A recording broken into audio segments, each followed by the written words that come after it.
কুন্তলার কথা শুনে মুম্বাই গিয়ে মহাবিপদে পড়ল সোনা। হ্যাঁ বন্ধুরা, আমরা এমনটাই দেখতে চলেছি অনুরাগের ছোঁয়া ধারাবাহিকের আগামী পর্বে। এই বিশেষ পর্বে ঠিক কী কী ঘটতে চলেছে তা জানতে পুরো ভিডিওটি দেখতে থাকুন।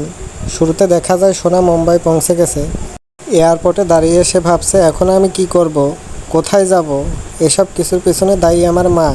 এমনটাই মনে মনে বলতে থাকে সোনা। তারপর সে কুন্তলাকে ফোন করে বলে, এখন আমি কি করব, কোথায় যাব। জবাবে কুন্তলা বলে, আমি তোমার ড্রাইভারকে তোমার কাছে পাঠিয়েছি, ওর সাথে চলে যাও, আমার ড্রাইভার তোমাদের নিরাপদ জায়গায় পৌঁছে দেবে। এরপর ড্রাইভার সেজে রুডি এসে হাজির হয় সে ড্রাইভারের ছদ্মবেশে।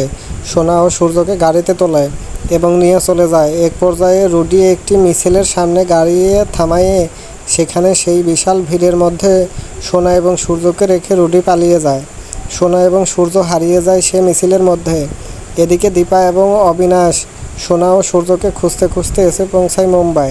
তারা এয়ারপোর্টের সিসিটিভি ফুটেজ দেখে রুডির গাড়িকে অনুসরণ করতে থাকে। শেষমেশ তারা পৌঁছায় সেই মিছিলের জায়গায়। তারপর দেখা যায় সোনা একটি মন্দিরের সামনে দাঁড়িয়ে প্রার্থনা করছে। সোনা ঠাকুরের সামনে দাঁড়িয়ে বলছে, আমার জীবনে শান্তি এনে দাও ঠাকুর, আমি আর আমার বাবা একসাথে থাকতে চাই।